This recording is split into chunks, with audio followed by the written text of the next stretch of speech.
Jeg var din vært. Så blev jeg den vært, der ved medicinens hjælp smed dig på porten. Du var på min inderside. Sammen krængede vi dig ud, og du fik din egen yderside. Det er det, der ikke er til at forstå. At der ud af min inderside kunne komme en levende yderside. Med sin helt egen inderside, som jeg ikke kender. Din far har hentet en hotdog, vi spiser i sengen. Vi har svøbt dig stramt og lagt dig i en plastikkrybe på hjul. Den store træthed kommer over os. Han begynder at fortælle dig om årstiderne, selvom du sover. Der er så meget, du skal have at vide. Lille barn, du er lavet af ler og vand og lyn. Du er lavet af energi og tomrum. Af elektriske ladninger, der holder hinanden på plads i de mønstre, vi kalder atomer. Og af noget, vi endnu ikke ved, hvad er, men som nok er det meste.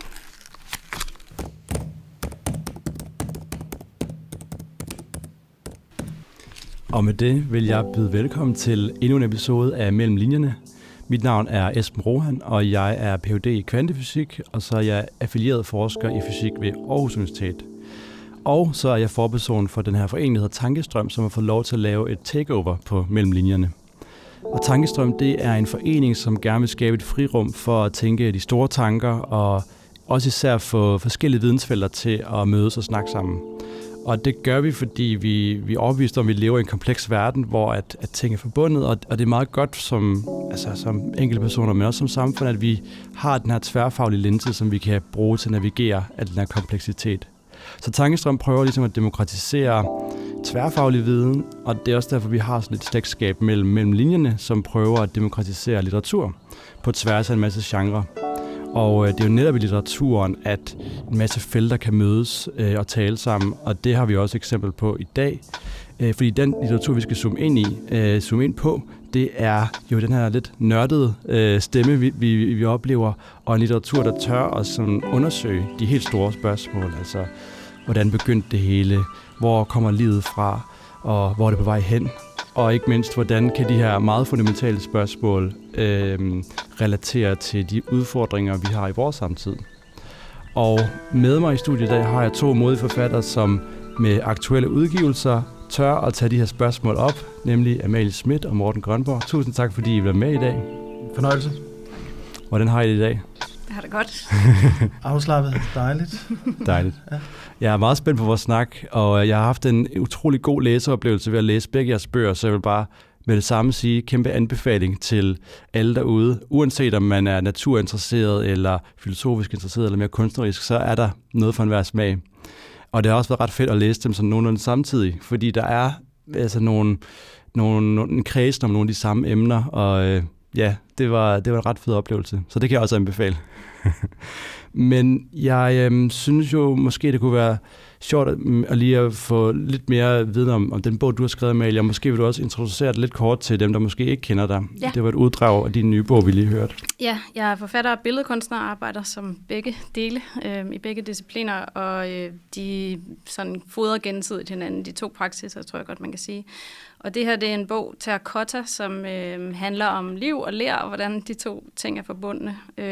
Og i det hele taget handler det om skabelse, og hvordan noget er skabt, eller har skabt sig selv på den her planet, og hvordan det skal fortsætte ind i en fremtid. Så det er de der helt store historier.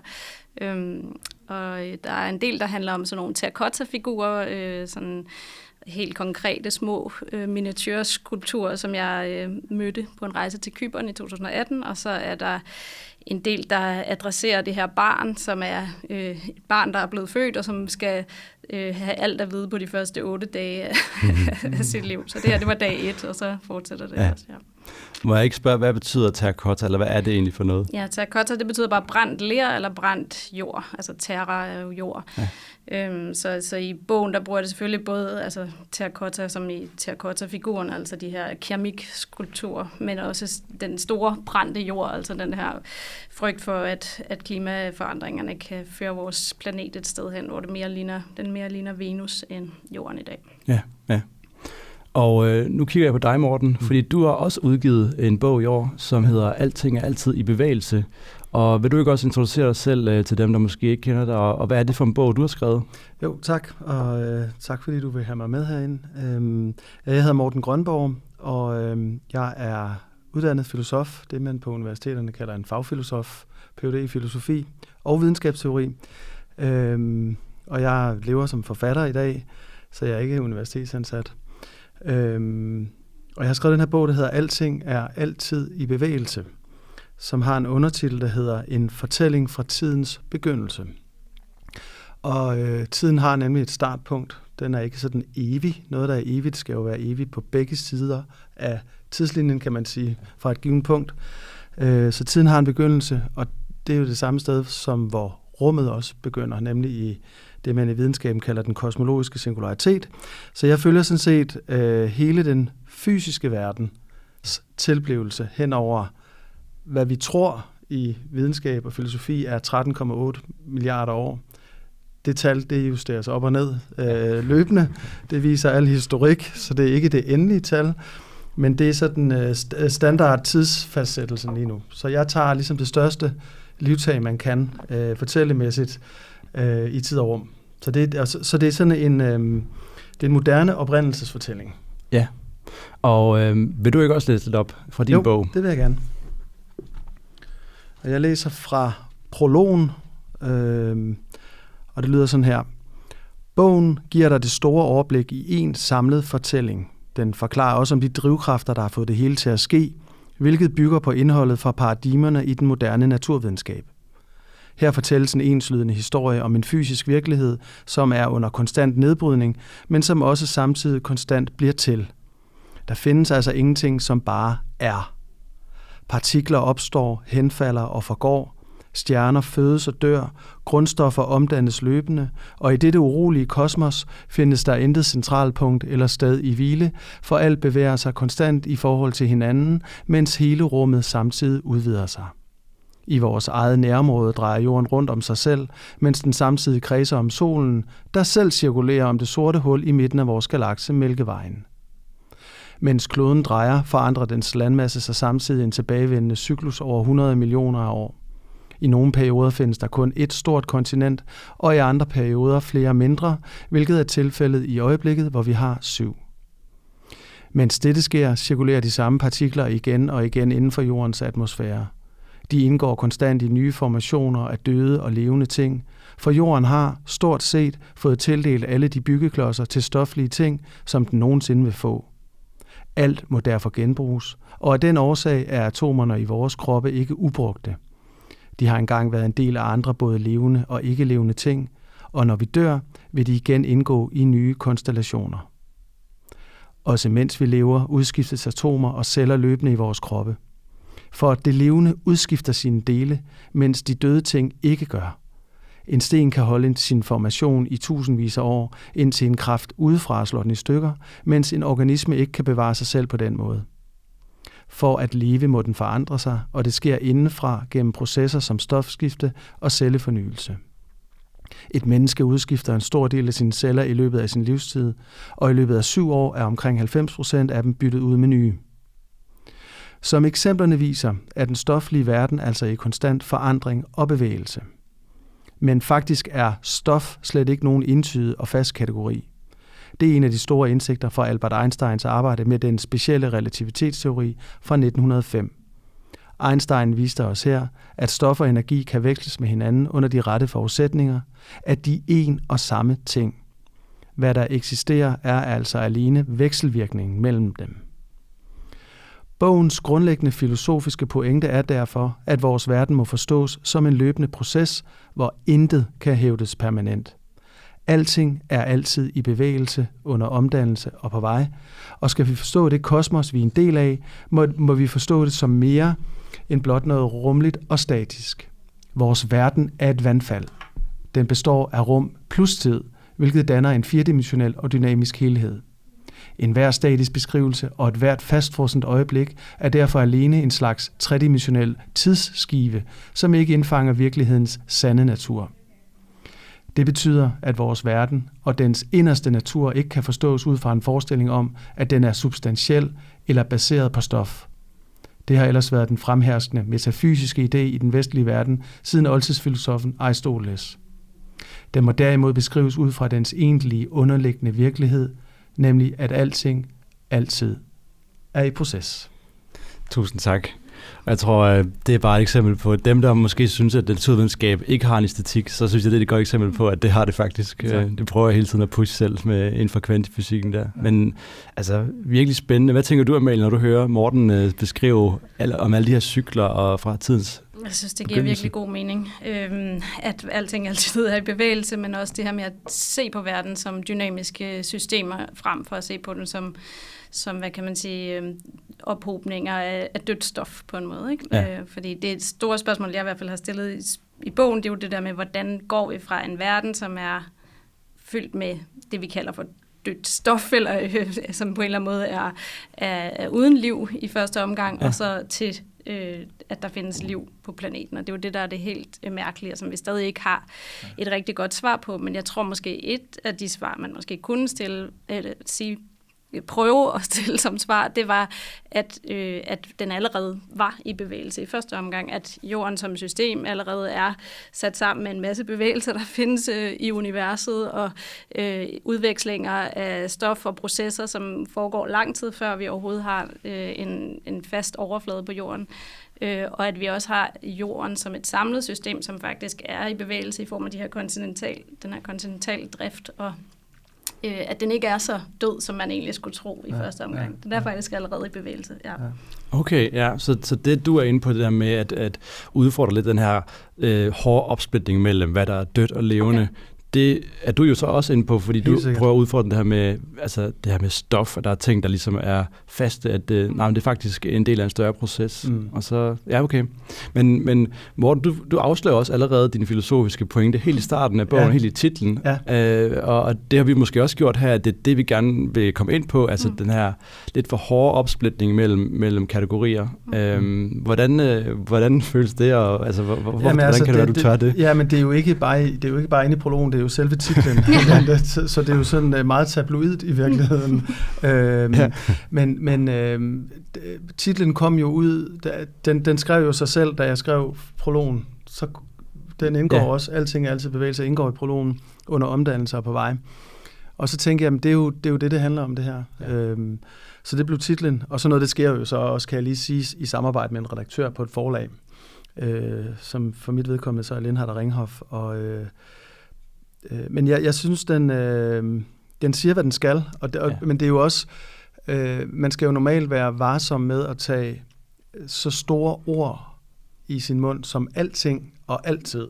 Altså hvis man gør det i for eksempel et parforhold, så har man jo tabt, ikke? Altså du er altid så, men lige præcis her vil jeg tillade mig at sige, at jeg synes, de er okay at bruge de her to absolutter, fordi jeg netop skriver om altid fra tidens begyndelse og alting, fordi så vidt vi ved, er universet enestående. Vi tænker jo på det som et lukket system, det ved du også, Esben, som fysiker. Ja. Så alt, hvad der ligesom er foregået fra tidens begyndelse, er foregået, om man så må sige, inde i universet. Det kan man så også diskutere, om der er et indenfor, når der ikke er et udenfor. Og det er jo mindfucket her, ikke? At vi føler, at vi er inde i noget, men der er ikke et udenfor, fordi vi kommer jo aldrig til at kunne tjekke det. Så vi kommer aldrig til at kunne stille os uden for universet og kigge på det, ligesom vi heller ikke kan komme ud af galaksen. Nej. Så vi må beskrive alting indefra. Det er ligesom at stå uden skov og prøve at beskrive skoven ved at kigge sig omkring, ikke? Inde i skoven. Ja. Eller ligesom at være en ufødt baby inde i en... Ja, måske meget parallelt godt eksempel faktisk. Ja. Men det der med at beskrive tingene indenfra, det er jo noget, man kender fra litteraturen i hvert fald, ikke? Altså, fordi der vil man jo nok sige, at man beskriver skoven bedst, hvis du står inde i skoven, fordi at flyve op over den vil være, så vil du få i hvert fald nogle andre typer information om skoven, ikke? Så vil du få at vide, hvor stor den var, og hvorvidt den bredte sig for øjet og sådan nogle ting, ikke? Men oplevelsen af en skov er måske også giver mening indenfra, i hvert fald i litteraturen. Men det er sjovt, fordi du siger jo selv det her med, at dit barn, det er det, du læser op, du kender ikke barnets inderside. Nej. Og du kommer aldrig til det. Nej.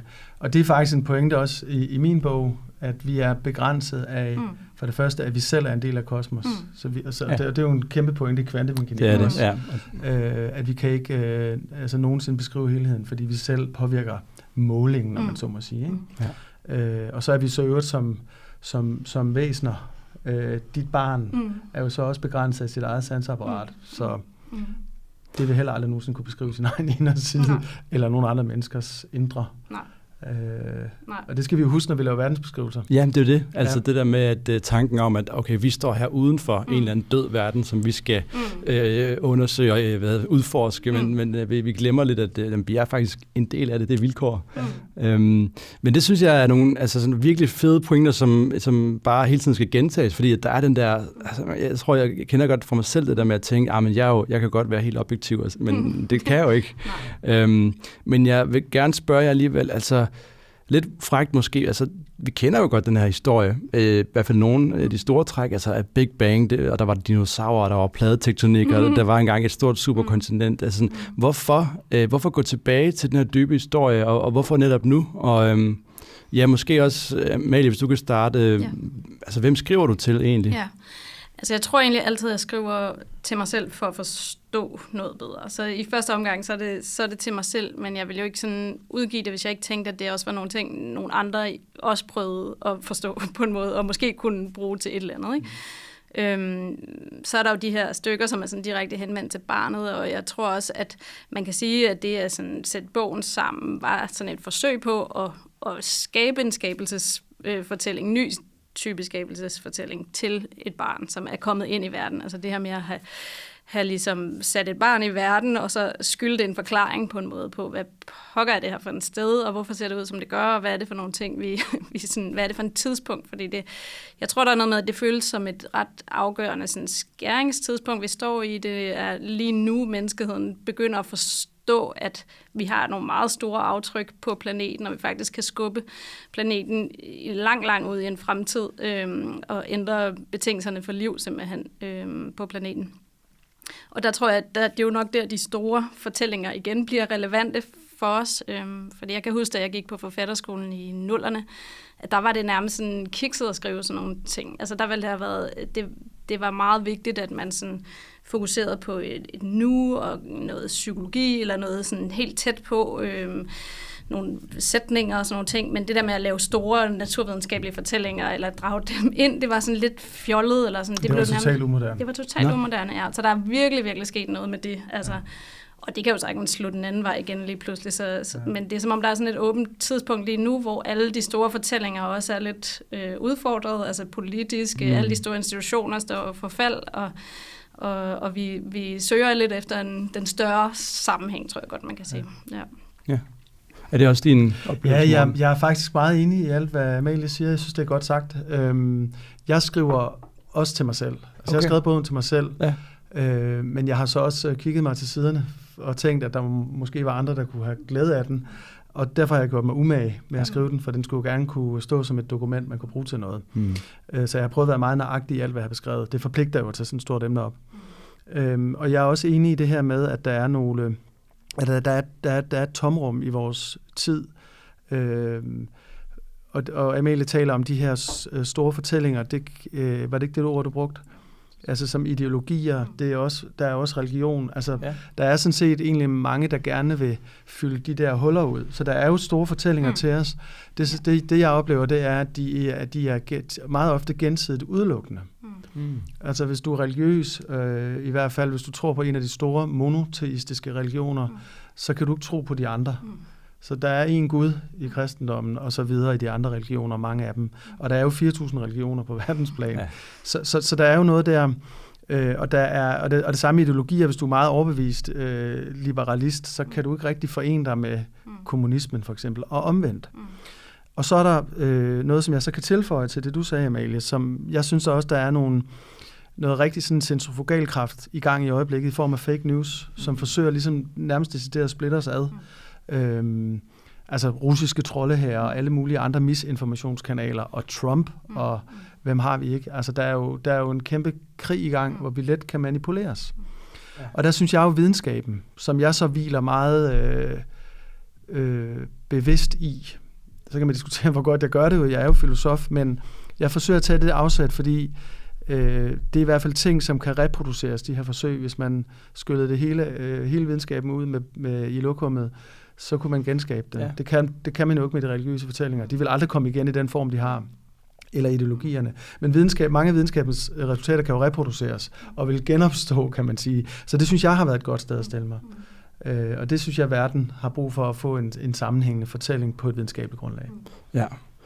Jamen det synes jeg, det giver god mening. Altså, der er den her brydningstid nu, og der er det form for vakuum, hvor der er en kamp om narrativet også. Men jeg bliver lidt nysgerrig, fordi altså, er det normalt, at filosofer går så meget ind i naturvidenskab? Eller nej, det er desværre meget lidt normalt.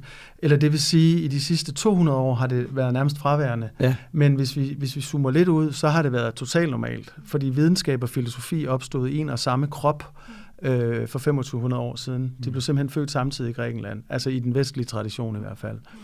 Og så fulgtes de ad op forbi Aristoteles og videre op mod middelalderen. Så var der så en kæmpe kristen dominans i 1000 år, hvor der ikke var så meget hverken videnskab eller filosofi, fordi det var den kristne fortælling, der fyldte det meste, i hvert fald i den vestlige verden, eller i Europa. Men så igen i renæssancen. Renæssance betyder genfødsel. Der kom alt det der igen, og der gik videnskabsfolk af alle slags og filosoferne sammen hånd i hånd med det, de arbejdede med. Og da Newton for eksempel udgav sit store værk, som hedder Naturfilosofiens matematiske principper, det er der, han kommer med sine bevægelseslove og tyngdeloven, der sker det ikke som et bidrag til fysikken, men netop som til naturfilosofien. Så de tænkte sig dengang, og det gælder både filosoferne og naturvidenskabsfolkene, de tænkte sig som naturfilosofer.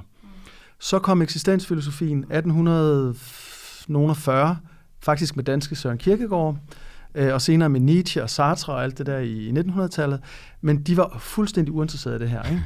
Og så gik filosofien ind i sådan en humanistisk vending, og nu tror filosoferne, at de er ved at komme ind i en materiel vending igen. Okay. Det taler man om i filosofien lige nu, og jeg tænker, det er omvendt, venner. I skal zoome ud og se på det sådan. Ikke? Ja. Så det er sådan ved at komme lidt frem igen, som Amalie også sagde. Vi er sådan børn af vores tid, både Amalie og jeg, vi interesserer os for de her ting. Ja, ja. Men altså det her med, at filosofien bliver ligesom afkoblet fra naturvidenskaber, der sker den her opsplitning, også tænker jeg også mellem, altså der er jo heller ikke så mange kunstnere, der er så involveret i naturvidenskab, tænker jeg. Der er noget. Okay. Ja. Fint, men du mener, der sker en opsplitning mellem kunst og naturvidenskab, det er helt klart, eller kunst og filosofi i virkeligheden. Ja, okay, på den måde. I renæssancen, der var det jo også nogenlunde samme ting, eller det kunne i hvert fald sagtens være forenet, altså Da Vinci og så videre, har man jo som eksempler, ikke? Så der har helt klart sket en opsplitning der, hvor kunsten har fået museet som institution, og det er der, man går hen og ser på kunst i sådan et relativt trygt rum, hvor det ikke har noget med resten af samfundet at gøre. Det kan måske være en slags spejl, eller noget, vi kan bruge som argument, eller noget, vi kan trække ind, men det er ligesom en anden sfære, som ikke i sig selv kan handle, kan man sige, ikke? Som kun kan fremvise i en eller anden grad. Ja. I sådan traditionelt forstået. Så er det selvfølgelig gjort alle mulige oprør mod det gennem tiden, men som overordnet historie, så har vi stadig kunsten i nogle meget lukkede institutioner, som ikke har noget med politik og sådan nogle ting at gøre. Ikke? Ja. Men jeg tænker bare, at den her opsplitning, den her specialisering, som vi ser i vore dage, altså jeg kan ikke lade være med at tænke på, at den måske også er en af de fundamentale sådan drivkrafter til de udfordringer, vi har, altså sådan klimakrise, en fremmedgørhed fra naturen, som I også er inde på. Kan I ikke sige lidt om, altså ifølge jer, hvornår er det, at vi ligesom kommer på afveje, eller hvornår er det, vi tager sådan den forkerte afkørsel som menneskehed? Eller? Altså jeg har et bud, som jeg faktisk giver i bogen. Ja. Og nu er det ærgerligt, at jeg kan forberede det nøjagtige årstal. Det står inde i bogen. Ja. Jeg mener, det er 1830. Okay. Men det er det lav, der er. Så det er også lige omkring, faktisk, som jeg nævnte før, hvor eksistensfilosofien og Kierkegaard og alt det her kommer på banen. Altså, den første computer blev opfundet. Ja, det har du med i, i en af dine bøger. Ja, okay, men det er meget spændende faktisk. Ja. Vi laver ekstra konspirationsteori. Men altså, i virkeligheden er det jo glidende overgang, alt det her. Ja. Men der er et stormøde, og nu taler jeg så bare om opsplitningen mellem filosofi og videnskab. Der er et stormøde et sted i England, hvor naturfilosoferne er mødtes, altså mange hundrede, på et af universiteterne, hvor de faktisk skal diskutere det dødvande, som naturfilosofien er kommet ind i. Okay. Og så er der så sådan en polyhister, altså sådan en videnskabsperson, som breder sig over mange områder, som ved mange ting. Whewell hedder han, og han rejser sig op og foreslår ordet scientist. Altså scientist. Nu prøver jeg at sige det på dansk, det skal jeg jo ikke. Scientist. Og det er et ord, han danner ligesom artist, og siger, måske skal dem, som interesserer sig for målinger og observationer og rationalitet og alt det her, de her typiske som vi forstår videnskabsfolk i dag. Måske skal de af naturfilosoferne kalde sig noget andet, og så skete der faktisk derfra sådan en opsplitning. Og det kan man stadfæste simpelthen til det møde der, det der nye ord, scientist, og så går filosofien ind i mere sådan en kontemplativ, ikke målbar, ikke observationsbåret, ren tænkning. Ja. Så der er faktisk sådan et punkt. Det prøvede jeg at finde her. Men mener du, at det så også på en eller anden måde kan lede til, altså lad os sige, klimakrise, store jeg mener, at problemer? det har ledt os lige lugt i, ikke i helvede, men i vores meget store problemer i forhold til klimakrise. Ja. Fordi, hvad er filosofi? Filosofi skal jo være et resonansrum for andre ting. Det var engang modervidenskaben.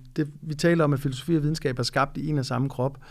Men filosofiens rolle må jo være, og hvad skal vi sige, være det her rum for de andre videnskaber. Fordi det, der jo skete her fra midten af 1800-tallet op til vores tid, det var, at videnskabsgrenene udspaltede sig helt enormt. Der kom en kæmpe specialisering, som vi har nyt godt af. Vores civilisation er skabt på basis af den specialisering, hvor kemikerne graver sig ned i et hul og taler med andre kemikere, og fysikerne gør det samme, og biologerne og matematikerne osv. Det er godt. Altså, det er virkelig en god ting. Men nede i de der huller, de har gravet så dybt ned, de kan ligesom ikke, de glemmer at kravle op og så kigge til siderne og tale med de andre. Ja. Og det kan de simpelthen ikke, fordi de er jernhård konkurrence i forskning. Det ved du også. Ja, jeg kender det. Ja. Universitetstilknyttede fysikere, forskningsbevillinger og alt det her. Så man kan ikke bede videnskabsfolkene, altså naturvidenskabsfolkene, om at have det overblik. Det skal filosoferne have. Men filosoferne har mistet interessen for naturvidenskab lige siden. De har været op gennem 1900-tallet fuldstændig ligeglade med naturvidenskab.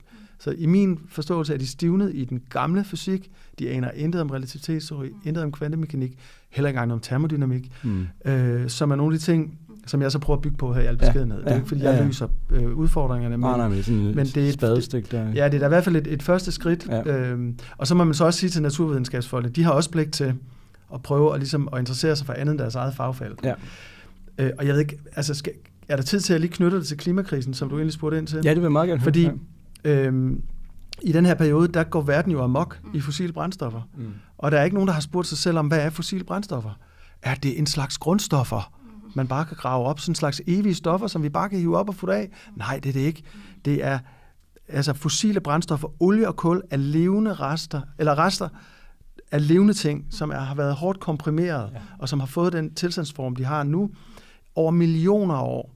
Og de har det her ekstremt høje energiindhold, som vi bruger. Det er derfor, vi bruger dem. Det fueler hele vores civilisation. Men vi futter jo også alt det kulstof. Altså alle levende ting bygger jo på kulstof i vores livssystem her på jorden, som vi kender til i hvert fald. Ikke?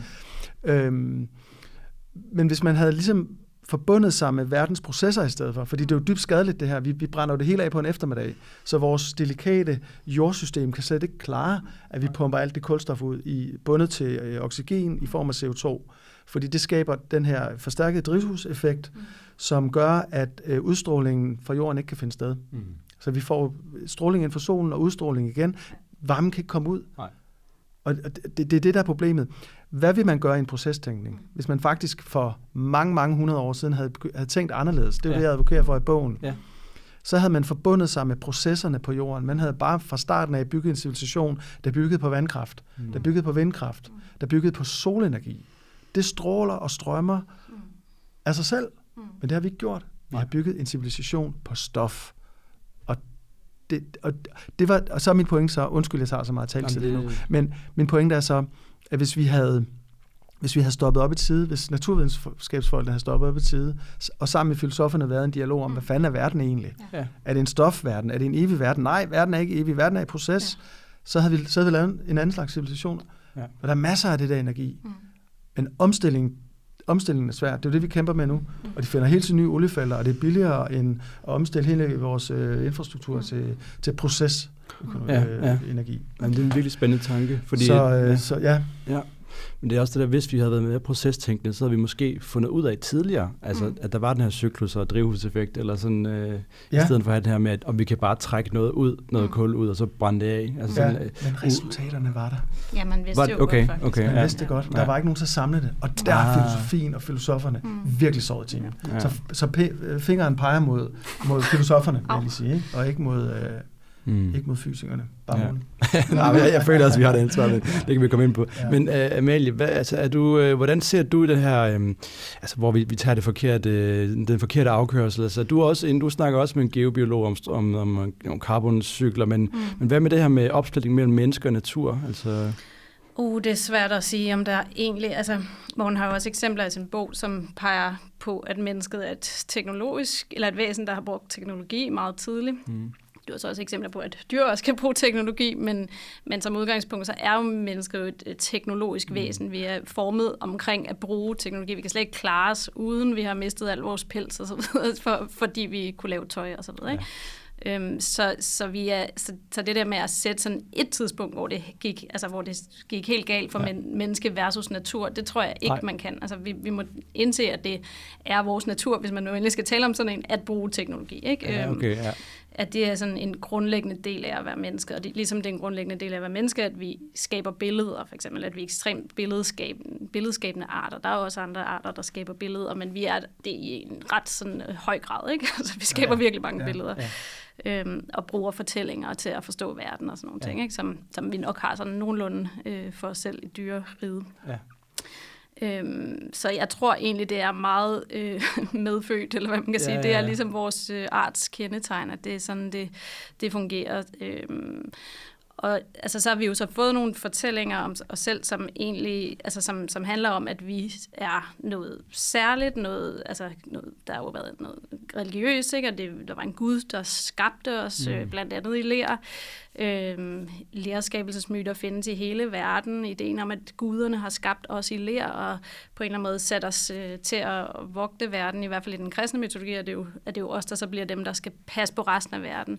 Og det der lerskabelse, der er vi selvfølgelig skabt af verden på en måde. Det er jo sådan man tager noget jord, og så puster guden liv i, men det er jo samtidig den her Gud, der ligesom har designet os og besluttet, at vi skulle se sådan noget. Ja, så vi er sådan lidt exceptionelle i forhold til alt andet. Og der tror jeg måske, at vores historie har forledt os lidt, fordi at vi er jo skabt af verden, men vi er jo selv skabt af verden. Altså, vi er jo verden, der har omformet sig selv i nogle dynamiske, selvregulerende systemer, og faktisk er kommet op af den her ursuppe, eller oprindelige sådan, pøl, og på en måde, altså først encellet, og så flercellet, og så videre, men jo er jorden, der har skabt noget levende. Altså, der er jo ikke nogen, som jeg forstår det i hvert fald. Jeg ved godt, der er sådan en teori om panspermia, og det ligesom kommer fra rummet, men det flytter ligesom problemet et andet sted hen. Ikke? Så altså, der er en planet, der har skabt livet i første omgang. Og det gør jo, at vi er fuldstændig sammenvævet med planeten. Ikke? Altså, vi er fuldstændig, integreret i planeten. Vi kan ikke forestille os at kunne have en anden tyngdekraft, en anden atmosfæresammensætning. Selv med de her bittesmå forandringer i atmosfæren, kan mennesker mærke, ikke? Hvis iltniveauet går let op og ned, eller CO2-niveauet går let op og ned i et rum, så får vi hovedpine. Og, der skal ikke meget til. Vi er meget, meget infiltreret. Eller verden er meget infiltreret også, og vi er meget infiltreret i verden. Og det har vi jo været fra starten af, men vores fortællinger har måske ikke helt haft det med. Altså, vi har ikke helt forstået den der. Og vi har jo ikke en god forklaring på, hvordan livet er opstået på jorden. Vi har nogle idéer om noget ursuppe, som man har kunne sætte noget lyn til, og så kunne man se, at der kom nogle aminosyrer og sådan nogle ting. Men vi ved faktisk ikke stadig, hvordan den sådan oprindelige proces har været, og vi kommer aldrig til at finde ud, vi kan lave modeller, men vi kommer aldrig til at få et bevis for, at det var sådan, det foregik. Men derfor synes jeg alligevel, det er vigtigt at prøve at skrive en skabelsesberetning, som tager udgangspunkt i planeten og i de fysiske omstændigheder, der har været, men også de processuelle omstændigheder, der har været på det her tidspunkt, og hvordan at det der ud fra sådan et planetært system udvikler sig en livssfære, altså en biosfære. Ja. Men det synes jeg også, I begge to skriver rigtig godt frem, det her med det processuelle, og altså udfordrer nogle af de her meget fundamentale tankegange med, at der er en død verden, og vi mennesker er på en eller anden måde hævet over alle andre. Men jeg vil også lige prøve at spørge dig, af fare for, at det bliver meget abstrakt, men du har en samtale, eller det her jeg i bogen, det er vel sådan en autofiktion, men der er i hvert fald et jeg i bogen, der har en samtale med en kunsthistoriker, hvor der bliver talt lidt om, at det moderne, modsat måske sådan stenaldermennesker, er, at lad os sige, at stenaldermenneske havde tegnet hulemaleri. Så moderne, det er at sige, at det er bare et billede. Det repræsenterer noget, men det har ikke noget sådan fysisk virkelighed i sig selv. Hvor at I er sådan lidt inde på, at en gang så var det lidt anderledes, så forstod mennesker billederne mere levende. Så tegn og liv på en måde har været forbundet. Mener kunsthistorikeren her, ikke? I før skriftlige kultur især peger han på. Og altså ideen om, at han siger virkelig, at det monoteistiske og moderne projekt er sådan at skille tegn, liv og billede, eller liv og stof fra hinanden, ikke? Men hvor man tidligere har tænkt på det som mere sådan sammenvævet, eller sammen, og han siger så også, at det faktisk måske ikke, altså at det stadig ligger der sådan lige nedenunder, at vi faktisk stadig tror på billeder som levende, men vi ligesom lærer os selv, altså børn tror jo på billeder som ret levende, de lever i en magisk billedvirkelighed. Og måske er det noget, vi ligesom lærer os i løbet af livet, at det er forkert, og sådan er det ikke, men at det ligger faktisk lidt nedenunder. Han nævner eksemplet, at hvis man bliver bedt om at prikke øjnene ud på et fotografi af nogen, man har kær, så kan det faktisk være ret svært, fordi man har en eller anden følelse af, at det måske hænger lidt sammen med den person alligevel. Ikke? Og det ved vi jo godt på en eller anden måde, at det ikke prikker øjnene ud på den person, men der er en følelse af en magisk forbindelse alligevel mellem billede og tegn. Ja, for billeder og fysikalitet. Ja, der er også en anekdote med Bertel Thorvaldsen, et meget tidligt billede, taget fotografi, hvor han ligesom laver et tegn for, at billedet ikke skal tage noget af hans sjæl. Og der er også anekdoter om andre sådan, jeg kan sige, sådan oprindelige folk, hvor de vil ikke tage billeder af, fordi de tror på, at det tager noget af dem med sig. Og altså, den tanke, jeg tænker bare, om den er ret væsentlig egentlig. Altså den her opsplitning mellem, vi kan godt bare repræsentere en eller anden verden derude med vores videnskab, med vores billeder. Og jeg tror, den også føder ind i den her opsplitning. Men jeg tænker bare, om den er ret væsentlig. Du er også inde på, altså der er det her, altså for lang tid siden, hvor vi overgår fra jæger-samler-kultur til agerbro, at der sker også en specialisering, hvor vi glemmer nogle ting om økosystemer. Ja, men altså hvis vi skal blive i det her med billederne, fordi jeg har nogle eksempler der, men det er faktisk noget, der illustrerer noget andet, synes jeg.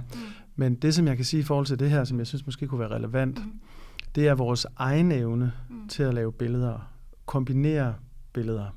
Altså vi har i vores præfrontale cortex oppe i hjernen, som er en del af hjernen, den evne, og den har vi så sandsynligvis for os selv, blandt måske alle levende væsener. Vi har evnen til at kombinere to ting på en måde i fantasien. Altså vi kan kombinere forestillinger om et menneske og en løve, og så kan vi lave et løvemenneske. Og Löwenmensch er jo netop et berømt artefakt, der er fundet i Tyskland, i Ulm. Og den er skåret ud, tror jeg nok, i sådan noget hvalrostand, eller et eller andet bestandigt materiale.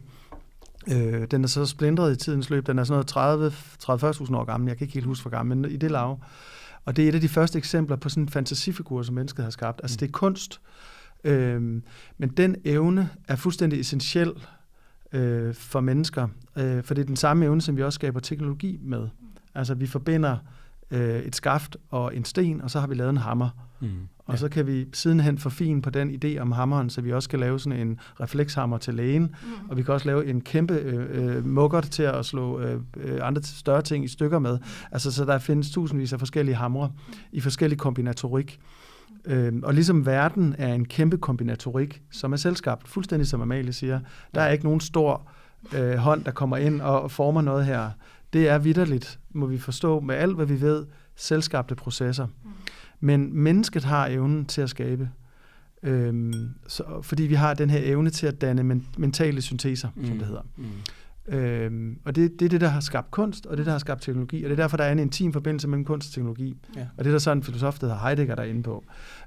Men jeg tror måske, den der ting med, fordi vi selv har den evne, det kan være det derfor, at vi er bange for at få taget billeder, og børn instinktivt har et andet forhold til billeder, som du fortæller om. Ja. Altså, jeg kender ikke så meget til det, men jeg tænker bare, at måske, sådan er det jo tit med os mennesker, i virkeligheden handler det om os selv, ikke? Altså, fordi vi tager udgangspunkt i os selv, ikke? Og så tror vi, at tegnene er levende og sådan noget, fordi vi selv kan danne nye kombinationer af tegn. Ja. Et bud, jeg ved ikke, om det er... Det er en spændende tanke. Jeg tænker også om de der billeder, hvis jeg skal have lidt kvantefysik ind, at altså den her tanke om, at man kan repræsentere verden med et billede, altså den er sådan set i kvantefysik, der er lidt anderledes. Der har vi nemlig sådan, at når vi sådan dykker dybere ned i materien og prøver at finde ud af, hvad for eksempel en elektron er, jamen så i nogle forsøgsopstillinger, så får vi det her billede ud, der er en partikel, at den er en lille bold, og den er et sted i rummet. Men så, hvis vi laver en anden forsøgsopstilling, jamen så får vi et helt modsatte beskrivelse ud af, at det er en bølge, og den er ligesom spredt ud, den er flere steder på en gang. Ja. Og det billede, de to billeder, de kan ikke forenes, så vi kan ikke skabe et billede, der bare passer. Og det viser også på en eller anden måde, at det her med at prøve at beskrive naturen, det er ikke bare at repræsentere den, som den er. Det er faktisk, når vi går ind og vekselvirker med den. Altså, vi er med til at skabe den, og naturen svarer også tilbage og er med i sådan en form for simultan skaben, og er dynamisk også. Det er jo det, Matrix laver med pipen, ikke? Det der er ikke en pipe. Ja, lige præcis. Han var åbenbart kvantemekaniker. Ja, fuldstændig. Ja. Og jeg tror bare, den tanke er, den er uintuitiv for os på en eller anden måde. Men ikke for børn.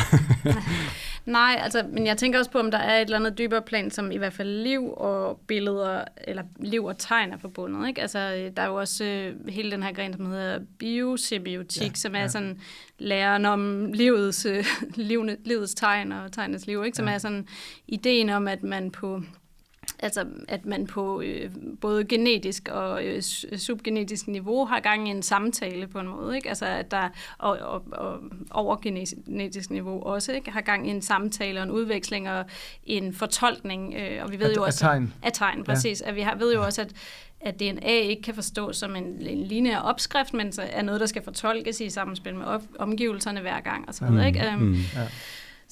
Og det gør jo naturen til noget, der er fyldt af billeder på en måde, kan man sige, ikke? Altså hvis man forstår billeder bredt som også værende semiotik og tegn og så videre, ikke? Men hvad så med, hvis jeg så siger binært talsystem, 1 og 0? Ja, det er jo sådan noget, der findes i computer i hvert fald. Ja. Men jeg ser jo verden sådan, som altså i hvert fald begyndelsen på, hvordan alting er opstået. Ja. Den her berømte kosmologiske singularitet, som både var og ikke var på samme tid. En slags halveksistens. Det var før tid og rum opstod. Ja. Den var 0 og 1. Ja, først 0 og så 1. Eller? Jamen, den var der jo. Ja. Så der var jo noget. Ja. Men der var kun den. Det vil sige, der var ikke en anden til at betragte den. Så den var et objekt, der kun var subjekt for sig selv, og et subjekt, der kun var objekt for sig selv. Ja. Og derfor var den på samme tid ikke. Ja. Altså fordi der skal jo ligesom være nogen, der kan bevidne eksistensen af noget, for det er. Det er i hvert fald sådan, jeg forstår eksistens. Det er min definition på eksistens. Ja, for du siger det der med et forskel. Ja, for mig, altså min sådan minimal ontologi, min meget lette beskrivelse af, hvad eksistens er, det er, at hvis der er forskel på noget, så er der eksistens. Ja. Har vi ikke forskel, så er der ikke eksistens. Så dengang, hvor der kun var én ting, der var jo ikke forskel på noget. Der var alt i et. Og det er jo også, at man i fysikken prøver at få has på den her besværlige... Jeg ved godt, at man anerkender den ikke rigtigt i kvantefysikken, men i relativitetsteorien gør man. Så den var jo i en superposition, som man vil sige i kvantefysikken. For den var en form for potentiale, som så blev til, da verden gik i gang. Ikke? Og ekspansionen kom, og det hele begyndte at udvide sig, og det gør det stadig universet. Ja. Og det er det her berømte Big Bang, og Big Bang har foregået lige siden. Det var ikke en enkelt begivenhed, fordi det er bare en proces, der har kørt tiden. Så jeg vil jo så sige, altså bare lige spille ind med her i forhold til det her, du siger, Amalie, super interessant. Jeg synes, den der tegnting, hvis man anerkender det binære som tegnsystem, så er den jo indlejret i alt. Ja. Hvad siger du til det? Jamen er det binære, altså anerkender det binære. Altså ser du det andre steder end i Big Bang? Eller sådan, fordi altså, er vi nede i elektroner, protoner og sådan, er det der, du også tænker sådan, at der er 0 og 1-tal og sådan noget? Fordi det er jo, som udgangspunkt tænker jeg sådan, 0 og 1-taller er noget meget menneskeopfundet. Altså vi kan sige, det er tændt eller ikke tændt, eller så videre, ikke? Ja. Men det er ikke helt noget, man ser i naturen på samme måde. Jo, det vil jeg jo så mene, man gør, okay. Men så nu Esben er kvantefysik, nu er vi ham på banen. 1-0, altså som jeg forstår for eksempel, kvantecomputer er jo netop, at man forsøger at udnytte, at en transistor ikke kun kan være tændt eller slukket. Ja. At de kan være 0 og 1 på samme tid. Ja. Er det ikke rigtigt? Jo. Så det eksisterer jo i naturen. Ja, men hvordan hænger det sammen med billeder? Det skal jeg lige forstå. Altså det her med, at det er 0, at det både er 0 og 1 på samme tid. Det var bare i forhold til den her tegnevne, som Amalie beskrev, som jeg synes er spændende. Og jeg ved godt, at det måske er for stor en bro at bygge mellem billedkunst og kvantefysik, men det kan også være, at det er noget, vi skal tænke over. Fordi jeg har heller ikke selv svaret. Jeg tror også, der er noget der. Men der er også et eller andet med, at det kan være, du sagde det der med, at det kan være både subjekt og objekt, altså hvor vi måske har lavet en lidt for hård opsplitning at sige, jamen det er altid objektet, og vi er altid subjekter. Ja. Men hvis vi anerkender, at noget kan ligesom skifte og være lidt både og, så kan vi også være objekter for det, vi kaldte objekter før. Altså sådan, at det kan skiftes ud, og billedet kan blive til den, der tager billedet, eller... Men lærer kvantemekanikken ikke også, at der er forskellige ting, der gælder på forskellige niveauer? Jo. Altså, det er ikke de samme fysiske regler, der gælder på mindste niveau, som der er på største niveau. Altså, der er så nogle ting, som også gør, at måske kan... Altså, håbet om at kunne beskrive alt i én teori, kan også være håbløst på en måde, ikke? Eller sådan det. Den leder de jo efter. Ja. Det er rigtigt. Ja. Jamen, det er en god pointe. Men jeg vil faktisk... Så vi er ude i, at... der er helheder, der er processer, så er vi også ude i, at vores fortællinger på en eller anden måde har sløret det her lidt. Vi har glemt det, vi har ligesom haft skyklapperne på, og jeg tænker på, om du ikke vil læse et stykke af din bog, hvor du ligesom også fortæller dig, at vi er sådan en lille klemmelus på planeten her. Ja, hvad vi kan se i hvert fald. Ja. Jo, det er skrevet fra Bornholm, 2023. 17. juli. I går spurgte jeg D, hvor langt væk horisonten er. Først troede han, at jeg spurgte for sjov, fordi den er mere et koncept end en ting, og derfor ikke kan have en afstand. Vi slog det op, og den er omkring 5 kilometer væk, afhængig af hvilken højde man befinder sig i. Men den tekniske term for den linje, hvor himmel og hav mødes, er kimingen. Horisont benævner den retning, man ser i, når øjnene holdes vandret. Så vi havde begge lidt ret. Men det er altså et meget lille udsnit af jordens overflade, man kan se med det blotte øje. En klemmelus på planeten.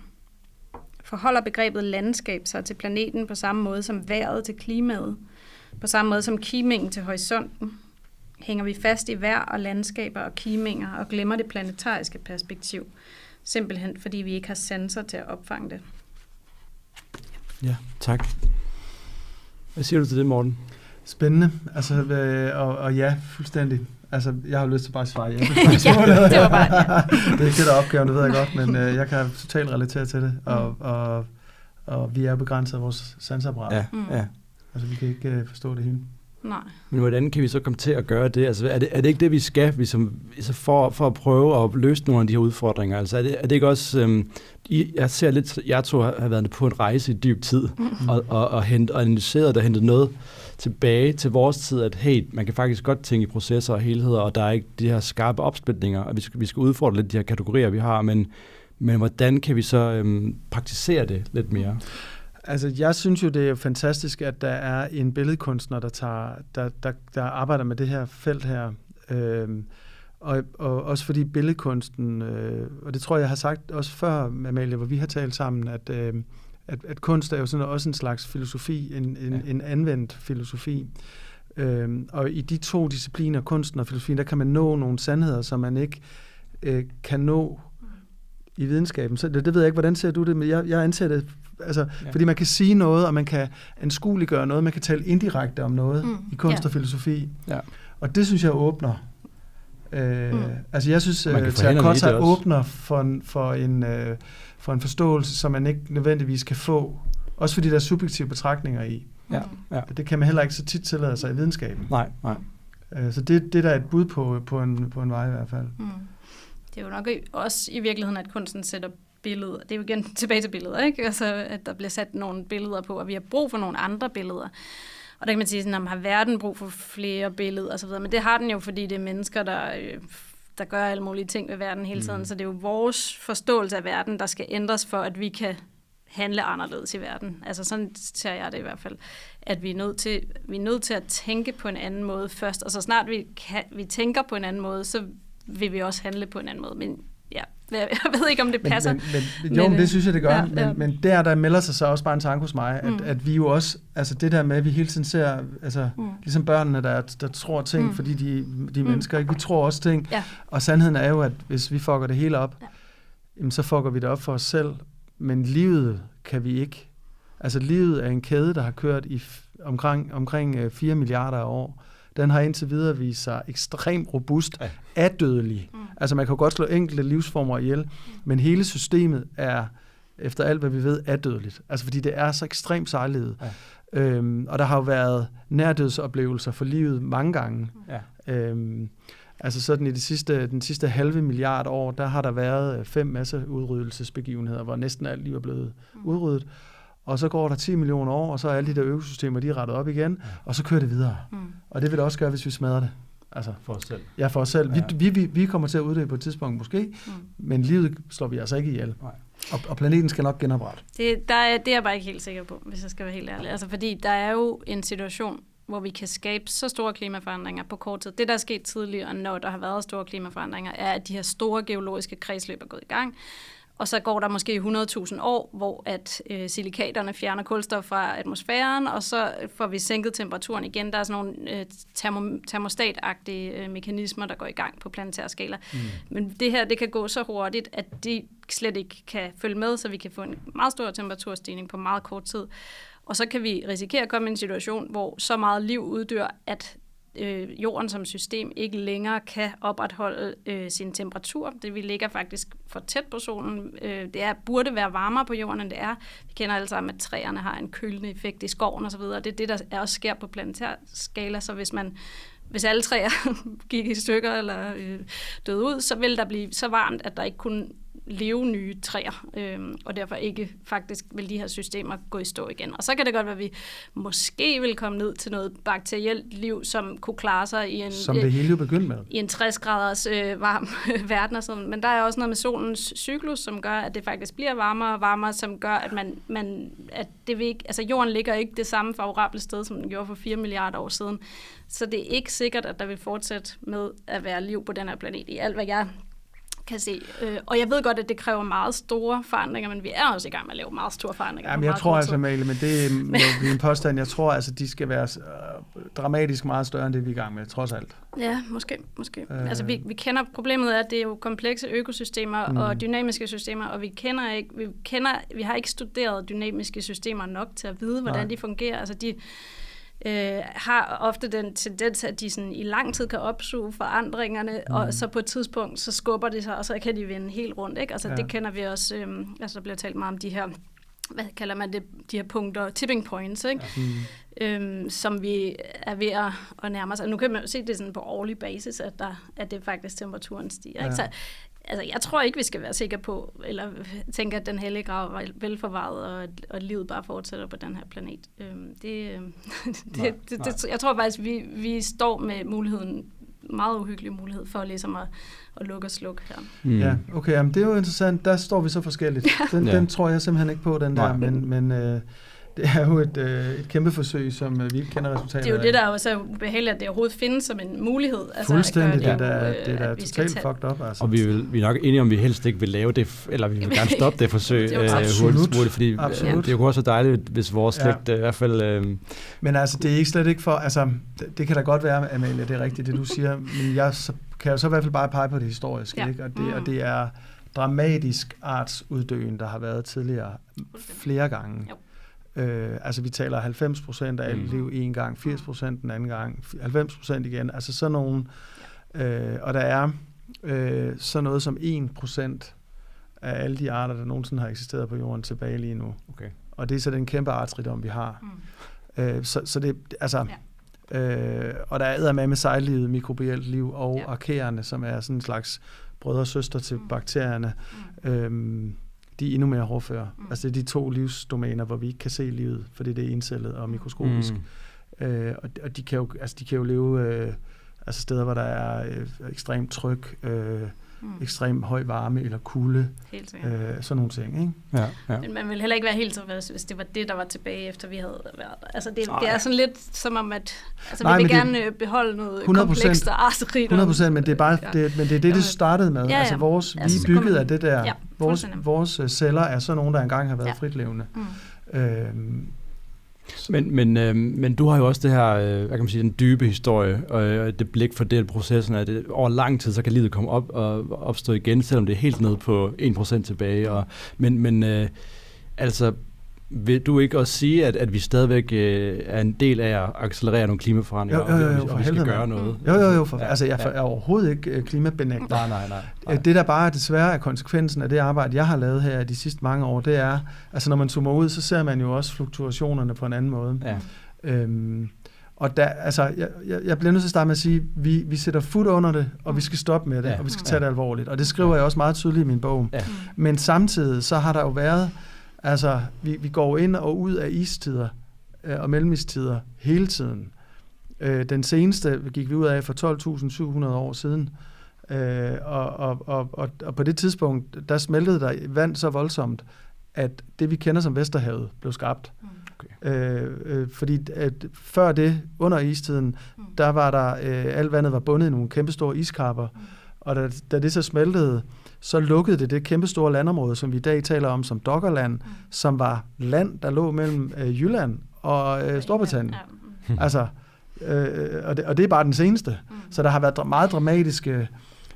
Men jeg har taget mit forbehold, fordi det er slet ikke, fordi jeg siger, at vi ikke skal gøre noget. Men man kan også bruge det som argument for, at der kun har været større civilisationer i den tid, hvor der ikke har været store klimaudsving på planeten. Ikke? Altså, at vi faktisk slet ikke kan opretholde så komplekse civilisationer. Eller det, jeg ved ikke, om man kan bruge det som argument, hvor vi ikke kan opretholde. Man kan i hvert fald sige, at det er først, når der er kommet ro på de sidste 12.000 år med ret stabilt klima, at der er sket noget med, fordi vi har jo haft nogenlunde den samme hjerne i 300.000 år, så der kunne måske godt være sket noget før, kan man sige. Ja, men ja, og så kan man jo også gå ind og tale i, hvad er et lykkeligt liv og hvad er en civilisation og sådan noget. Vi havde det sgu nok bedre, de der i her samlere. Altså, det er der meget, der tyder på. Arbejdet mindre og havde mere fri. Jo. Men komplekse... Det er mere intuitivt og sådan noget. Men du har ret. Men kompleks, altså videnskab og alle de her ting, som vi havde haft svært at lave i hulerne. Ja. Men der har altså også været andre stabile perioder, mens vi har haft vores moderne hjerner. Det er jo svært at vide præcis, hvornår, men altså nogle antropologer taler om for 70.000 år siden, og Homo sapiens, som er der 300.000 år, som du siger. Ja. Og der har altså også været mellemistider med mere stabilitet der. Men jeg synes, under alle omstændigheder er det vigtigt, at vi får den her diskussion, som er her lige nu. Altså det der med bevidstheden om, at vi er ikke bare i centrum af det hele, og der er faktisk de ting, vi gør, har en indflydelse på de her store, på økosystemet som helhed, som vi ikke har haft øje for. Ja. Men vi kan måske godt komme til at tro, at vi er isoleret fra resten af de her processer, bare kan gøre, hvad vi vil. Og der var et tekststykke i din bog, jeg synes var rigtig fedt, hvor du ligesom sætter det, altså virkelig sådan en yderste konsekvens viser, hvor meget vi er forbundne med af processer. Jeg tænkte, vil du ikke læse det op? Jo, og jeg kan lige sige, det knytter sig til, at jeg har 3 dele i bogen. Den første handler om altings udvikling, så livets opståen, eller i hvert fald fremkomst på jorden, og så bevidsthedens opståen. Og det her, det er så fra den del, der handler om bevidstheden. Og det lyder sådan her. På din gåtur deler stien sig i 2. Du går til højre og ikke til venstre. Hvorfor valgte du, som du gjorde? Svaret ligger i slægtens historie, dine egne erfaringer, konstruktionen af din hjernes synapser og i de molekyler, der udgør dem. Det ligger i lysets brydning i dine øjne, i vindens berøring af din hud og af de mikroorganismer i din tarm, som regulerer dit humør. Svaret findes i Minkowskis lyskejler, som fortæller, at du er påvirket af store dele af universets komplekse kæde af årsag og virkning, som leder frem til det øjeblik, hvor du vælger. Alt, som ligger i kejlen bag dig, påvirker dig her og nu, mens dit valg her og nu vil påvirke kejlen foran dig. Dine handlinger er dermed et nødvendigt resultat af fortiden, mens de samtidig bærer fremtidens muligheder i sig. Dit valg om ikke at gå til venstre, som måske føltes spontant, var dermed i virkeligheden en mikroskopisk detalje i et makrokosmisk mønster, som din bevidsthed ikke kan overskue og næppe nogensinde kommer til. Så hvorfor gik du til højre? Fordi alt, der er sket før dig, og alt, der sker omkring dig, gjorde det til den eneste mulighed i det øjeblik, selvom det føltes, som om du traf et valg. At forstå dette er at se, hvordan vores frihed altid er vævet ind i et større mønster, hvor intet er permanent, men hvor alt hænger sammen. Det er samtidig at forstå, at der aldrig er et bestemt tidspunkt, hvor et menneske beslutter sig for at gøre noget. For selv en tilsyneladende spontan beslutning om ikke at gå til venstre, er ikke en isoleret handling. Den er resultatet af en kontinuerlig proces, hvor kroppen, hjernen og omgivelserne konstant påvirker hinanden. Tak. Og det er jo også bare en bombe under den der tanker om isolerede beslutninger og ting og adskilthed egentlig. Ja, det er det. Hvad tænker du om det, Amalie? Og det er også et spørgsmål om det her med, om vi har fri vilje. Jeg ved ikke, om vi skal åbne den. Jeg er lidt uenig, tror jeg. Men der er vel noget med, at det hele er vævet sammen. Ja, hvad for noget? Der er vel en tanke om, at det hele er vævet sammen. Som helt sikkert. Altså, at det hele er fuldstændig gensidigt påvirkende hinanden og sådan noget. Det er helt med på. Jeg tror bare, at der også er, hvad kan man sige, at i de påvirkninger, der ligger der en proces og et arbejde, som jeg opfatter som værende det, der er det valget, hvis man kan sige det sådan, ikke? Altså at bevidstheden er det, som faktisk træffer valg i de der situationer. Og så vil jeg gerne dele bevidstheden ud til at være noget, der også findes på bakterieniveau og så videre, fordi de også går rundt og beslutter nogle forskellige ting om, hvilken vej de vil svømme, og hvad de vil spise og sådan nogle ting, ikke? Ja.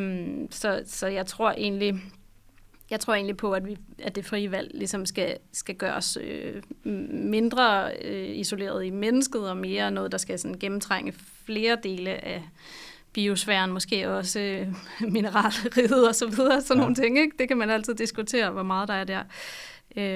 Men i stedet for at tage det helt væk fra os og bare sige, at vi er så vævet sammen med verden, at vi sådan ingen agens har, ikke? Altså, der er noget med, at mennesket faktisk har en meget stor agens i den her verden. Tilsammen handler vi på global skala, som et kæmpe kollektiv, som gør nogle ting ved verden, nogle gode ting, men også nogle ret dårlige ting ved verden.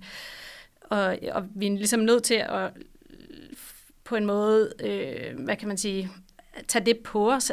Altså, vi kan ikke bare tænke på os selv som en naturkraft, eller som noget, der er uundgåeligt, som bare sker, eller sådan noget. Vi er nødt til at tage på os, at vi har et ansvar også, ikke? Og hvis du tager den fri vilje væk, så risikerer man også at tage ansvaret væk, ikke? Eller så risikerer man at sige sådan, så det kan vi jo ikke, det er jo bare menneskets natur at ødelægge alt omkring os, så det må vi bare gøre. Altså det løb er kørt, eller sådan. Det kan man sige, ikke? Og den er jo lidt farlig i forhold til, hvis vi gerne vil en anden vej i hvert fald. Altså så er vi mennesker jo nok dem, der er bedst i stand til faktisk at begynde at sende sig på global skala og tage nogle beslutninger på kollektivt niveau. Og de beslutninger, der skal tages på kollektivt niveau, de skal jo selvfølgelig tage altså de er jo også nødt til at komme fra individerne, men man kan ikke alene ændre klimaet. Altså man kan godt selv holde op med at forbruge CO2, men man kan ikke, det vil ikke gøre nogen stor forskel. Det er ligesom noget, vi skal løse som kollektiv. Ja, men man kan også sige, så det du siger, det er på trods af, at du i din bog for eksempel skriver frem, at altså de her, som vi ser som døde ting, eller et bord, eller lerfigurer, de har en form for agens, og de skal ses i et større netværk, et sammenflettet netværk, og vi er en del af det netværk.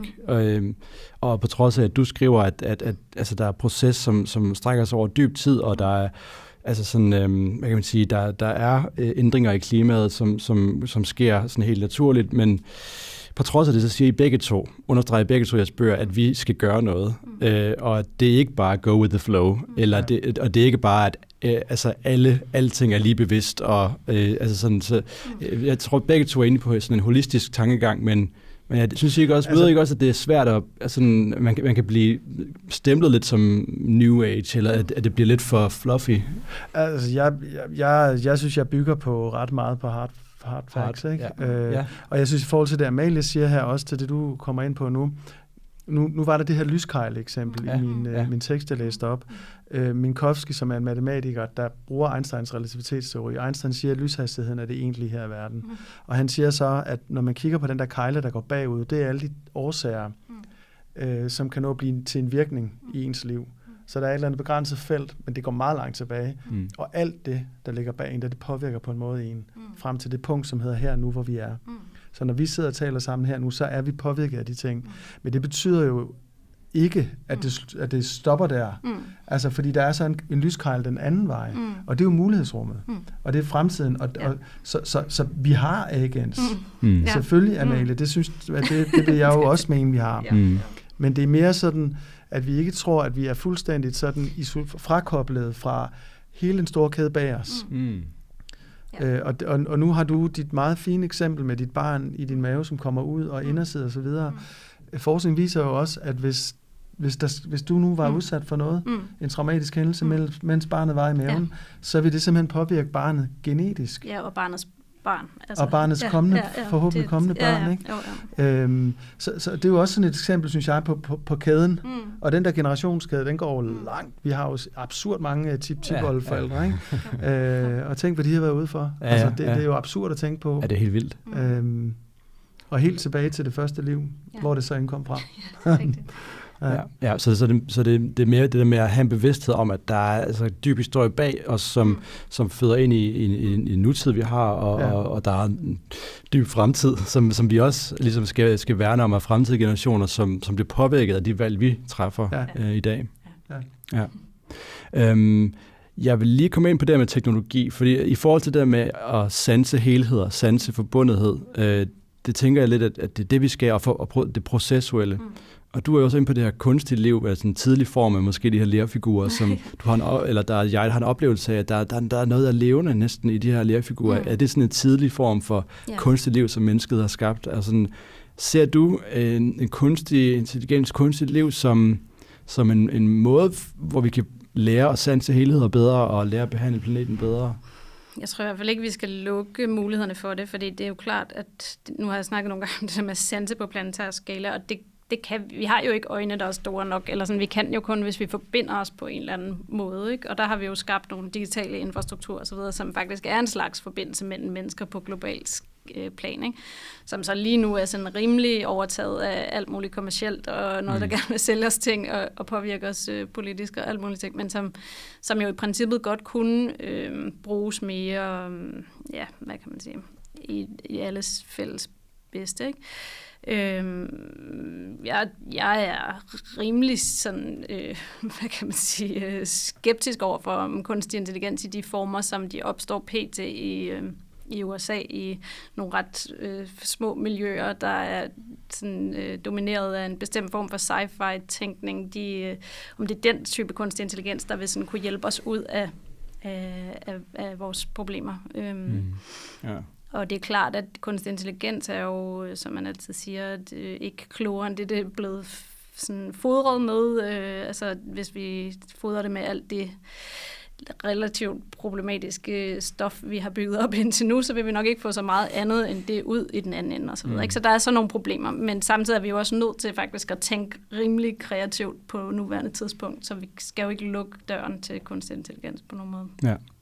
Morten, din bog, den stopper jo så at sige ved 1960, der hvor man faktisk får bekræftet Big Bang-teorien endegyldigt, og jeg sad jo og blev nysgerrig på, hvad hvis din bog fortsætter til 2060, eller sådan, hvordan ser du de nye fremstående teknologier i alt det, vi har snakket om også? Det er det næste bog. Okay, fedt. Som kommer til at gå ud i fremtiden, fra det her punkt i 60'erne, hvor digitaliseringen jo rigtig tager fat, ikke? Med computer og sådan noget, og et par årtier senere internet og alt det der.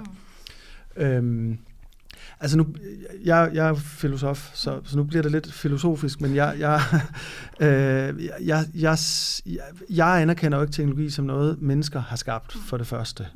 Vi er skabt af teknologien, og jeg gør et stort nummer ud af det i bogen ved at sige, at vi simpelthen anatomisk er fuldstændig dannet af teknologi. Fordi i det øjeblik er nogle af vores fortids, altså jeg mener som art homo sapiens, for 2,5 millioner år siden, der begyndte vores forfædre og formødre, som var nogle andre slags mennesker, som vi er kommet ud af at eksperimentere med flintredskaber. Og det gjorde, at de udkonkurrerede, de spaltede sig ligesom ud i 2 populationer. Der var en anden, der satsede på noget andet. Altså en anden del af populationen, de satsede på at udvikle tykke, eller sådan kraftige kæber og større tænder og sådan noget, så de simpelthen kunne æde seje plantedele. De udviklede et meget stort tarmsystem, ligesom man kender fra gorillaer. Gorillaer ser sådan bred og tyndeformet ud. Og det er fordi, de har et enormt tarmsystem, som skal kunne nedbryde alt det her mad, som de spiser uforarbejdet planteføde. Den anden gruppe, som blev til os langt ude af den evolutionære sti, de satsede på teknologi, og det gjorde, at de kunne jage bedre, de kunne få fedt og kød, så de fik protein, og de fik fedt til hjernens vækst. Og de fik så et formindsket tarmsystem, men de fik større hjerner. Og så i løbet af altså frem til det moderne menneske, der fordobledes hjernens volumen. Den blev simpelthen bare dobbelt så stor hjernen. Og med det fulgte også en kompleksitet i hjernens indre. Og det er simpelthen det, der kendetegner også så meget. Vi mistede så, som du var inde på, for alle vores instinkter. Så vi kan ikke rigtig noget, men vi har den her ekstrem velfungerende hjerne, som... Men pointen med det her i forhold til teknologisnakken, det er, at teknologien har skabt os. Det er ildkontrol, det er flintsten, det er madlavningskunst og alt, hvad der siden fulgte, der har gjort, at vi som art biologisk set har udviklet os. Og teknologi optræder hos arter, der er meget ældre end os. Myrer er fantastiske teknologer. Myrefamilien er 100 millioner år gammel. De er vildt dygtige teknologer. Så hvor kommer teknologien fra? Og så er det så, det bliver filosofisk, for jeg mener, at den har været der hele tiden. Og teknologien er det, der forklarer, at verden kan sætte sig sammen uden en skaber. Det er et princip for, hvordan det hele er opstået. Så hvad så med den kunstige intelligens? Jamen, jeg anerkender så heller ikke en kunstig intelligens. Det er fordi, det er ikke, den er lige så naturlig. Det er det næste emergensspring for mig at se i den der lange udvikling, hvor fysik bliver til kemi, som bliver til geologi, og som bliver til biologi, som bliver til, hvor vi er med som mennesker, som bliver til bevidsthed, og så kommer teknologien født ud af de andre russiske trædukker. Så den kunstige intelligens, den kommer til at tage afsæt og leve sit eget liv. Det er jeg slet ikke i tvivl om. Okay. Vi er et overgangsfænomen, også mennesker, som er ekstremt dygtige til at bruge til, du siger skæbneskyder. Jeg føler helt, at jeg siger noget forkert her. Men det er jo det, som nu siger jeg bare, hvad jeg tror. Ikke? Og kan vi bruge den til noget? Kan den hjælpe os? Det tror jeg, vi stiller det forkerte spørgsmål. Kan vi hjælpe den? Ja, men vi forget it, den kommer og den kører. Kæden har kørt i 13,8 milliarder år. Teknologien er en frembringelse. Og jeg tror ikke nødvendigvis, det er bundet til biologisk liv, som er bundet til carbon. Det kan lige så godt være bundet til noget andet. Og jeg tror, og så kan jeg lige løfte sløret for, hvad der kommer til at ske i den her næste bog. Jeg tror, at ikke på sådan noget cyborg, noget, hvor mennesker og teknologi forbinder sig. Jeg tror, vi vil leve videre som art. Hvad der sker sådan biologisk set med os, det ved jeg ikke så meget om. Teknologien vil køre videre, den vil overstige vores intelligens, den vil tage fat selv, tage afsæt videre ud. Og jeg tror, det der sker, det er, at alle forbindelser, det bliver én intelligens, og den vil opstå i alt, hvad vi har skabt af teknologiske forbindelser. Den her kæmpe forbundethed, du taler om, Amalie, ikke? Computerforbindelser og internet og infrarød, alle de her ting. Ikke? Altså, jeg tror, den vil danne sig der som sådan ny, og så vil den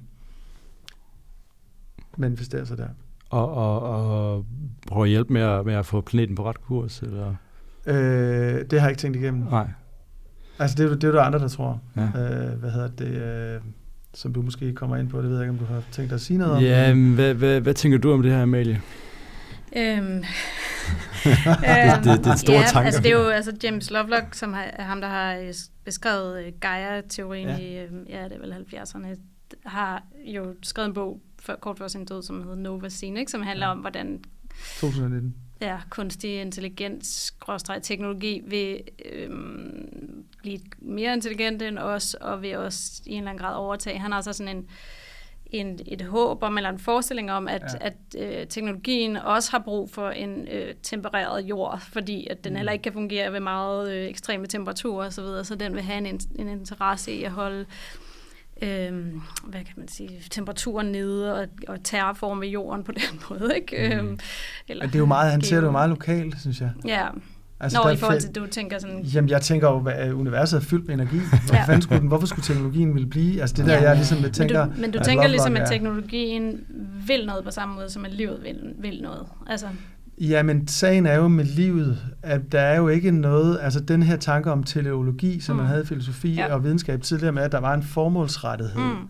Altså, man troede også på et tidspunkt, at mennesket var kulminationen, et højdepunkt i hele livsudviklingen og sådan noget. Det er der ikke nogen, der tror på i dag. Vi lignede jo Gud, så. Ja, præcis. Det er der ikke nogen, der tror på i dag. Så jeg tror, at teknologien har en vilje, men jeg tror, og den har en retning, men det er ikke noget, som vi overhovedet kan forestille os, hvor den retning går hen. Nej. Men hvad er det for en vilje? Ikke? Det er jo det, der er lidt spændende, sådan, fordi altså, livets vilje er jo på en måde at formere sig, og så derved diversificere sig, eller hvad skal man kalde det, forgrene sig, ikke? Og så blive mere og mere i stand til at give generne videre, basically. Ikke? Altså det er vel livets vilje, sådan, hvis man skal se systemet sådan altså, på overordnet. Altså det endnu mere ned og give den videre. Give den videre, give stafetten videre på en måde. Ikke? Og hvad er så teknologiens vilje i den sammenhæng? Hvis man skal forestille sig, at teknologien faktisk tager over. Jamen, jeg har ikke nogen... Det er derfor, jeg siger, jeg ved ikke, om den vil hjælpe os, fordi... Og jeg synes, det er det, at altså... vi kan jo heller ikke sige, hvad livets vilje er. Altså, det er jo ikke en vilje bare at reproducere sig. Altså, det eneste, vi ved om livet, det er, at det har reproduceret sig selv i utallige former i 4 milliarder år. Ikke? Hvorfor er det her? We don't know. Det kunne lige så godt ikke være her. Ja. Men når man sådan... Ja, det der med at få barn, for eksempel, der oplever man jo, at børn har en ret stærk vilje, en drift. Sådan, man skal ikke vække dem om morgenen og sige sådan, kom nu i gang med dagen, eller sådan noget. Altså, de vil ting, ikke? Eller, og de var jo ikke... Og det giver jo på en måde mening, fordi... De ville jo ikke være overlevet, hvis ikke det var nogen, der havde en vilje og gjorde ting i verden. Ikke? Altså, det gælder jo alt liv. Altså, hvis man var...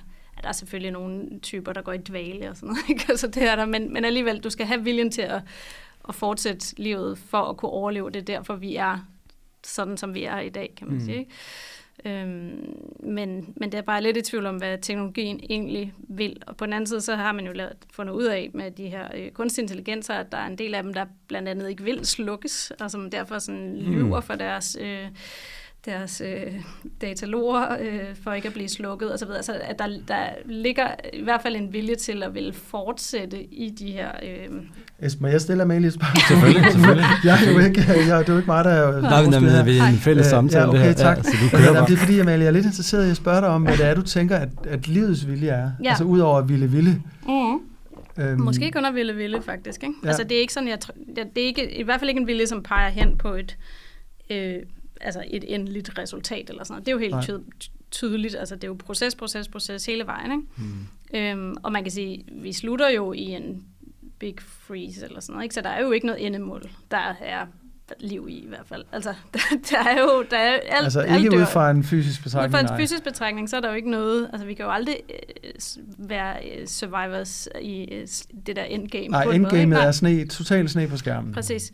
Så det gør jo, at det ikke... Altså, det kan ikke være det handler om. Og på en mindre skala, så er det jo, at solen eksploderer en dag, og der er det også slut med jorden, ikke? Altså, så skal vi i hvert fald have været flyttet til en anden planet inden der, og så videre. Ja. Men det tror jeg ikke så meget på, det der med at flytte til andre planeter. Så jeg tror ikke, livet vil andet end at ville på vejen. Okay. Altså, det kan... Jamen, så her er vi i hvert fald så på linje med hinanden. Ja. Men det er jo også en virkelig stærk kraft, altså, som virkelig kan udfolde et meget rigt spektrum af...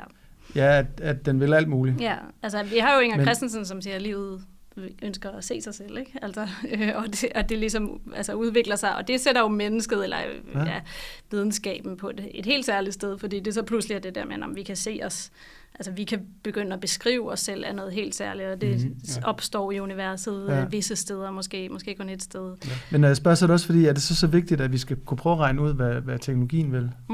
Altså kunne man ikke bare sige, at den også vil ville? Den vil, altså alt har hele tiden villet noget. Måske den største kraft i universet, det er viljen. Ja. Der er en proces. Ja. Den er sat i gang. Ja. Den vil gerne blive ved. Ja. Vi ved heller ikke, hvorfor universet er ude. Altså. Nej, der er sådan en vilje der på en måde. På en måde. Altså, den der, hvad er det for en kraft egentlig? Det ved du det egentlig? Altså, jeg tænker ikke på det, for at få den til at accelerere. Nej. Altså, jeg taler ikke om mørk energi. Nej, okay. Hvad er det for en... Ja, det ville jeg også have sagt, mørk energi, men jeg ved ikke, hvad... Men det er jo, men selve begyndelseskraften, hvad er det for noget? Det var jo noget med at være presset meget tæt sammen, ikke? Altså, og så skal det... Altså, det kan ikke være så... Det var jo noget med, at alt var på sådan en lille stykke. Ja. Ja. Altså helt ekstremt i forhold til det, ja, præcis. Men det er jo ikke i noget. Nej, det er det. Ja. Altså, ja. Det er et kæmpe spørgsmål. Ja. Men altså, det er virkelig spændende det her, og jeg tror, vi skal lande det her på en eller anden måde, fordi jeg er meget glad for, at vi har tænkt store tanker, og jeg vil også understrege igen, at det er jo faktisk, selvom vi har snakket så meget, så er det faktisk kun en brøkdel af, hvad der bliver nuanceret i bøgerne. Så kæmpe anbefaling igen, hvis man er nysgerrig på nogle af de ting, vi ligesom har taget op. Køb dem og læs dem. Og så vil jeg spørge jer, hvis man går rundt og har en vilje, og man gerne vil gøre noget godt for planeten, og egentlig synes, det er spændende, hvad vil I anbefale? Sådan, er der nogle bøger, man skal læse, er der nogle ting, man begynder at gøre, eller hvad vil I give råd til folk, der sådan er interesseret i de her emner, og har en vilje? Altså, jeg har jo lyst til at sige, be nice. Ja. Altså, det synes jeg, jeg fylder 50 i år, og jeg kan sgu nærmest ikke sige noget bedre, end at det er i hvert fald det, jeg fortæller mig selv. Ja. At det er på mange måder det, som jeg synes, jeg har lært i hvert fald, og som jeg skulle have lært noget før måske også. Og ud af det kan man jo så også sige, hvordan er man så flink? Det er man jo ved for eksempel at træffe nogle valg, som ikke går ud over andre. Så jeg synes måske, man skal starte rigtig meget med sig selv.